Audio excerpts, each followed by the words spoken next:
37% ambayo kwa sasa uongozi wa wanawake wa bunge wa Jamhuri ya Muungano wa Tanzania inayo.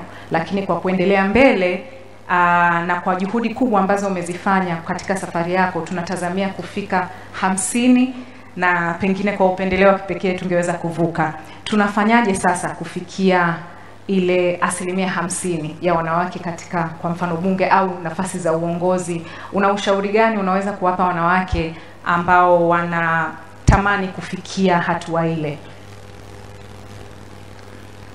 Asante sana.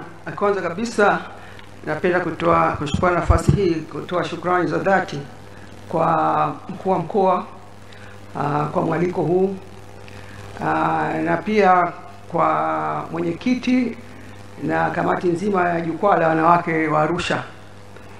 Lakini pia nilipoalikwa nikaangalia wale wengine ambao watakuwepo, niliona mama yangu, Mama Fatma Karume, sio mama yangu, dada yangu mkubwa, kwa sababu Bi Fatma Karume wakati anafanya kazi zake akiwa mke wa Rais Zanzibar kwa alikuwa karibu sana na dada yangu.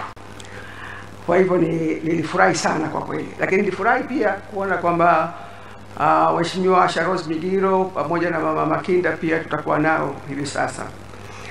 Kama mlivyosema kwamba hii leo tunazungumzia juu ya safari yetu. Na katika safari yetu ndio ambapo tutaona ni jinsi gani nafasi za wanawake hata bungeni pia ziliweze kuongezeka. Mimi ni mzaliwa wa Zanzibar, lakini nimeishi huku Tanzania bara miaka mingi. Kwa hivyo watu wengine wanafikiria Mama Meji labda kazaliwa Kilimanjaro, lakini nimezaliwa Zanzibar, nimekulia Zanzibar na nimesoma Zanzibar mpaka secondary school kwanza. Baada ya mapinduzi, Mzee Karume akawa na sera ambazo za kimaendeleo kwa kweli, na katika upande wa elimu kuanzisha high school, sekondari ya juu.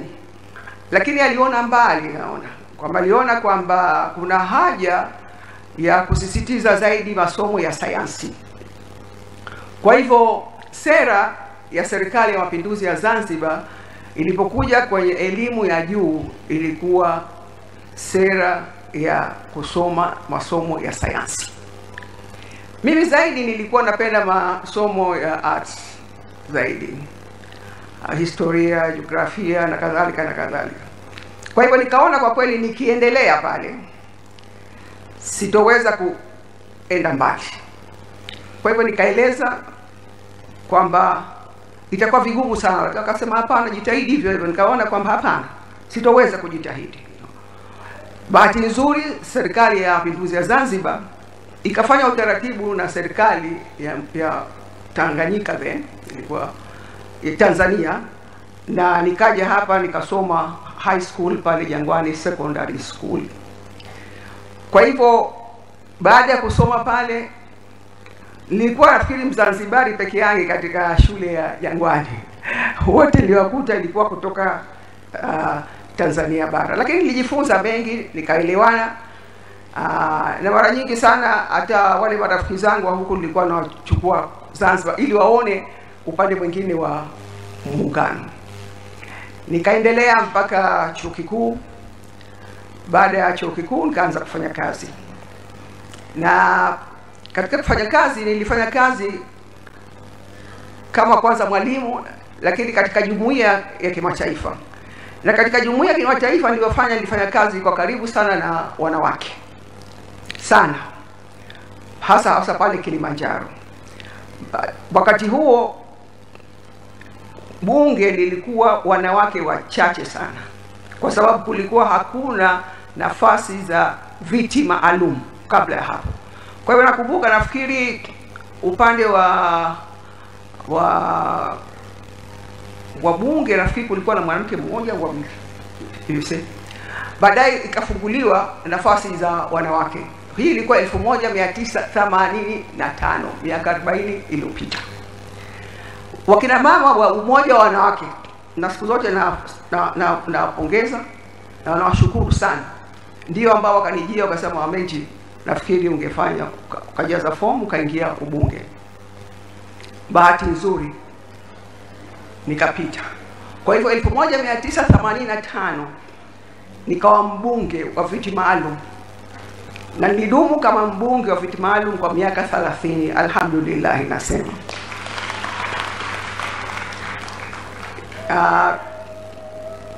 Nilitoka 2015, lakini hapo pia upande wa chama nako pia nikachaguliwa mjumbe wa halmashauri kuu ya taifa na mjumbe wa kamati kuu kwa miaka karibu hiyo 30. Kwa hivyo tena namshukuru Mwenyezi Mungu. Kwa hivyo hata Mheshimiwa Samia mbali ambacho kishazungumza Mheshimiwa Migiro kwa jinsi ambavyo tunamuelewa, lakini niseme pia katika chama alikuja akatukuta sisi kama wajumbe wa kamati kuu, na alikuwa ni mtu ambaye hodari wa kuzungumza kwanza, lakini alikuwa anajiamini sana. Akipanga hoja anazisimamia, lakini pale ambapo hakubaliani na wewe, kwa hivyo anazitengua hoja zako. Kwa hiyo sisi wengine tuliona mapema kabisa kwamba ataweza kuwa na nafasi kubwa zaidi, na ni kweli. Baadaye alikuja kupendekezwa kuwa mjumbe, kuwa makamu wa rais au running mate. Wote tulifurahi kwa sababu tuliona kwa manufaa. Baada ya hapo historia ambayo inaifuata. Kwa hivyo baada ya kuingia bungeni, nashukuru Mwenyezi Mungu pia kwamba niliteuliwa kuwa waziri wa afya. Labda ile waziri wa afya uliacha, nimekuwa nimehudumu katika wizara 3, wizara ya afya, wizara ya maliasili na wizara ya fedha. Na nakumbuka kwamba wakati ule ilikuwa wizara za afya zaidi wanahudumu wanaume, na sio tu wanaume lakini madaktari. Kwa hivyo mzee Mwinyi wakati wa Hassan Mwinyi aliponitangaza kuwa waziri wa afya, hukawa maneno mengi. Wakaanza kuuliza watu, kwani huyu Mama Mengi ni daktari? Akajibu mzee Mwinyi, na nakumbuka kabisa, akasema kwamba simpeleki Mama Mengi kutibu wagonjwa, lakini nampeleka kuongoza wizara. Kwa hivyo nikaingia wizara ya afya, na wakati ule ilikuwa sio wizara ambayo ilikuwa na priority kubwa.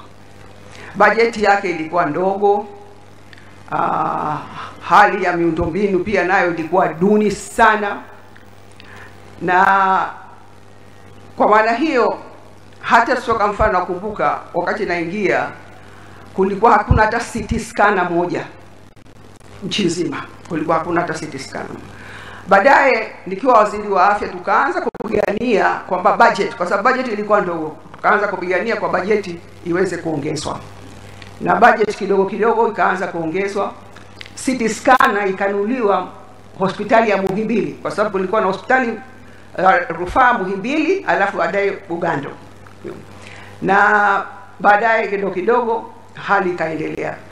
Na hivi sasa kwa kweli tunaona kwamba nikifananisha, unakuta kwamba kwa juhudi kubwa sana ya serikali ambayo inaongozwa na Mama Samia Suluhu Hassan, kuna CT scanner katika hospitali za rufaa zote, lakini pia katika hospitali za mikoa. X-ray machine pia nakumbuka kabisa kwamba ilikuwa katika baadhi tu ya hospitali. Hivi sasa X-ray machine zipo katika hospitali za mikoa zote, na pia hata katika health centers ambazo kwa kweli kwa sasa hivyo mambo ya umeme yamefika vijijini, kwa hivyo tunaona kuna mabadiliko. Nieleze pia kwamba wakati nilikuwa waziri wa afya, hospitali hii ambayo inahusika na mifupa au kwa jina la MOI, Muhimbili Orthopedic Institute, ndio ambayo kwanza imeanza. Alikuwa Profesa Sarungi ambaye alisimamia. Baada kutoka Profesa Sarungi, mimi nikaingia kama waziri wa afya, na tukajitahidi sana ili hospitali ya MOI nayo iweze kupiga hatua na iweze kutambulika. Lakini kulikuwa hakuna madaktari bingwa, hakuna vifaa kama nilivyosema. Kwa hivyo mara nyingi sana watu wakitaka kutibiwa walikuwa wanakwenda nje.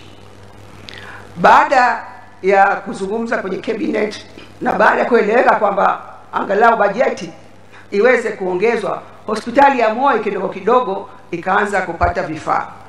Lakini bado watu walikuwa hawana uhakika na hii hospitali.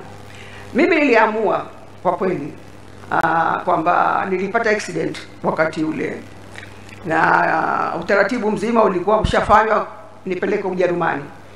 Lakini nikasema kwamba ili kuonyesha kwamba kwa kweli tunaweza kufanya operation katika hospitali zetu hapa, basi mimi pamoja na wengine tuweze kujitolea kuweza kufanya operation hapa.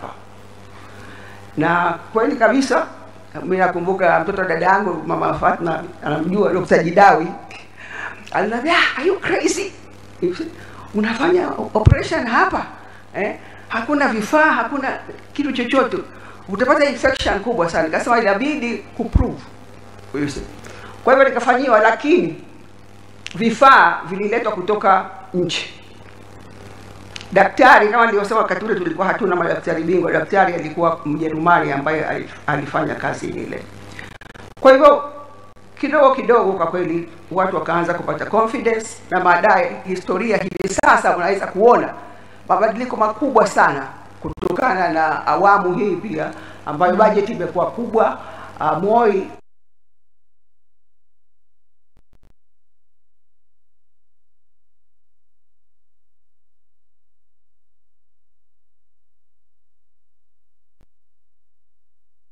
Samia Suluhu Hassan anaifanya. Baada hapo nikawa waziri wa maliasili na utalii. Na kama nilivyoeleza, nashukuru Mungu kwamba nimedumu karibu miaka 9. Na mpaka sasa alhamdulillah hakuna mtu alo break rekodi yangu mpaka hivi sasa. Sijui kama atatokea, sina uhakika. Mheshimiwa Makonda ananiambia yeye lakini utakuwa umezeeka miaka 9 huko iliyopita. Kila la heri. Kwa hiyo nilikaa pale Wizara ya Maliasili na Utalii, na niliweza kushirikiana. Nasema kwamba kazi yoyote ni kushirikiana na wale ambao unaowakuta. Kwa hivyo kwangu mimi pia nako pia ilikuwa kushirikiana na wale ambao niliwakuta. Wizara ilikuwa kubwa sana, na nilikuwa sina naibu waziri, nilikuwa peke yangu, lakini nilitumia uwezo wa wale ambao niliwakuta, wakurugenzi, na kujifunza. Siku zote ukienda pahala papya usijifanye mjuaji. Ukifanya wewe unajua kila kitu, hakuna mtu yoyote ambaye ataweza kukusaidia. Kwa hivyo tukapanga kwa kushirikiana nao sera mbalimbali katika upande kwa mfano wa utalii. Tuzungumzia utalii. Wakati ule utalii wetu ulikuwa wa hali ya chini kwa kweli, na nakumbuka wenzetu wa nchi jirani walikuwa wanatupiku sana, mpaka kuthubutu kutangaza kwamba mlima Kilimanjaro uko kwao. Lakini na sisi pia kidogo kidogo tukasema budget sasa iongezwe.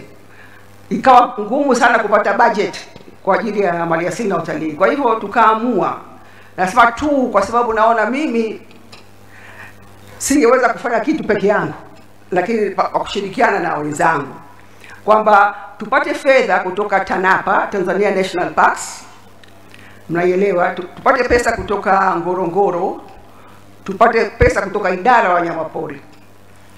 Pesa hizi tuwape TTB, ili TTB sasa watoke nje na kuanza kuitangaza Tanzania. Na hichi ndicho ambacho kilifanyika kwa wakati ule. Kwa hiyo tukaanza kupanua soko, kwa sababu masoko yetu yalikuwa matatu tu: Ujerumani, Ufaransa, Uingereza. Tukaanza kupanua masoko kutokana na fedha hizi ambazo zilikuwa zinapatikana, na kutangaza nchi kama destination ya Tanzania. Kwa hivyo kwa upande wa Mheshimiwa Samia hivi sasa, kwa mfano, na kama alivyoeleza Mheshimiwa Asha Rose Migiro, aliwahi kuwa waziri wa utalii.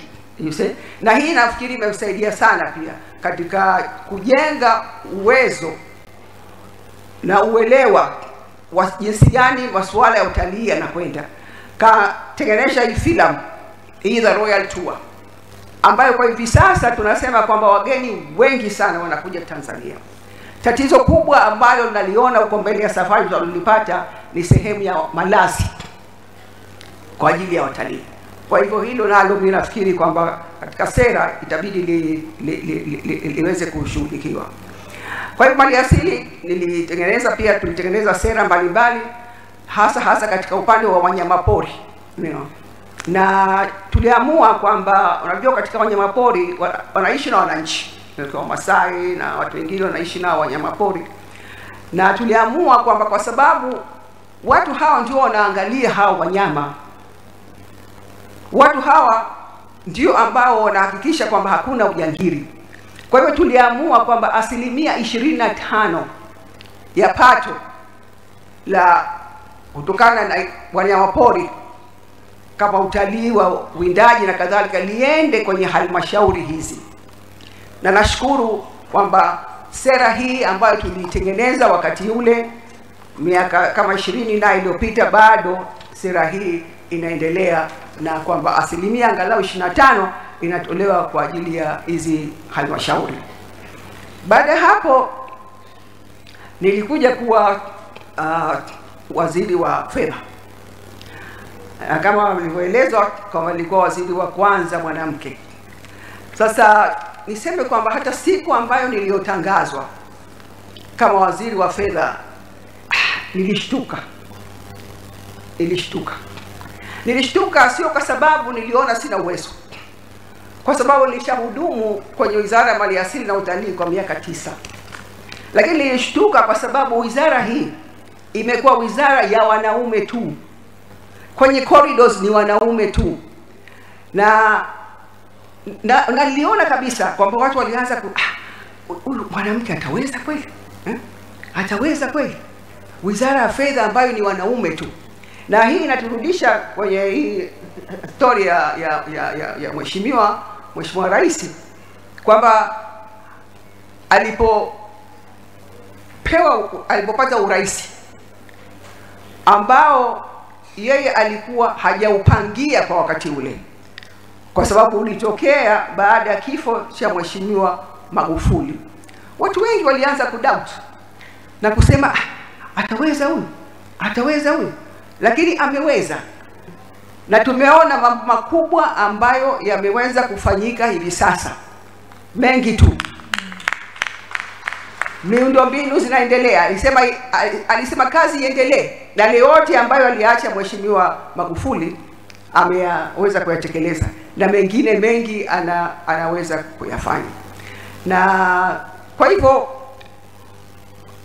rais ameweza, na nakumbuka kuna wakati mmoja mwanzo nafikiri watu wale walikuwa wanasema huyu mwanamke alisema kwamba siku moja nafikiri akaona bora zungumza, akasema huyo aliyesimama hapa ni mwanamke, na huyu mwanamke ni Rais wa Jamhuri ya Muungano wa Tanzania. Alitamka hili kwa sababu kulikuwa na doubt kubwa sana, lakini kama tunavyoona kwamba ameweza, amefanya, na hata zile 4R zake kwa kweli ni jambo ambalo la kujivunia, kutaka kuleta mabadiliko katika jamii yetu. Mabadiliko makubwa sana katika, kama nilivyosema, sekta za miundombinu. Barabara zimejengwa nyingi sasa. Madaraja yamejenga. Juzi pia ilikuwa Busisi kufungua daraja ambalo limeitwa la John Pombe Magufuli, ambalo litaunganisha nchi mbalimbali za Afrika Mashariki. Lakini kwa upande wa wanawake pia amefanya mengi sana. Kwa upande wa wanawake, na hata jukwaa hili ni yeye ndo ameunda majukwaa haya. Rais Samia, na majukwaa haya kwa nchi nzima. Kwa hivyo ameongeza hamasa zaidi, ameleta mwamko amewafanya wanawake wawe na kipato zaidi na kuweza kujiamini. Kwa sababu hakuna kitu muhimu kwa wanawake kuweza kujiamini kama kuwa na uwezo wa kiuchumi. Kama huna uwezo wa kiuchumi unakuwa huna nafasi. Lakini ukiwa na uwezo wa kiuchumi hata ndani ya nyumba pia unaweza kusaidia. Ametoa ile 10%, 10%, ambayo 4% kwa wanawake, 4% vijana na 2% kwa ajili ya walemavu. Lakini mbali ya hapo, hivi sasa kwa mfano wanawake kwa sababu wamekuja juu sana katika masuala ya biashara, ametoa ile 30% ya contractors. Pale ambapo contractors kutakuwa na kazi za contracting, basi 30% zimetolewa kwa ajili ya wanawake. Jambo hili kwa kweli lilikuwa halipo hata kidogo. Asante sana. Pamoja na hayo, mnaweza kuona kwamba uteuzi wa Mheshimiwa Rais Samia, uteuzi mkubwa sasa hivi ni wanawake kabisa. Nasema sio na macho haambiwi tazama. Lakini uteuzi mkubwa sana ni wanawake. Hata wanapoteuliwa unaona kwamba mawaziri, na hata kuna wizara zingine ambapo zamani kulikuwa hakuna waziri mwanamke. Wizara ya Defense, wizara ya ulinzi kwa mfano, zamani ilikuwa hakuna mwanamke. Wizara ya ulinzi hapana, watu wanachukulia kama unaenda kwenye vita na wewe. Lakini amekuwa waziri tax mwanamke, na hivi sasa nia kubwa kwa kweli, nia yake kubwa ni kuleta 50 kwa 50.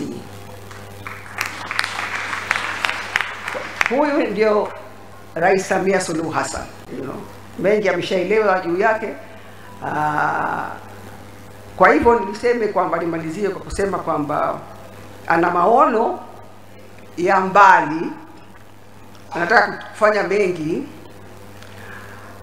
Amefikia hapa, tunataka yale ambayo yalianzishwa, ambayo mazuri haya yaendelee. Kwa hivyo tunasema kwamba tumuunge mkono, tumshike mkono, tuwe pamoja naye ili kwa pamoja tuweze kupiga hatua kubwa sana. Asanteni sana, nashukuru sana. Asante sana Mheshimiwa Menji. Doris, kuna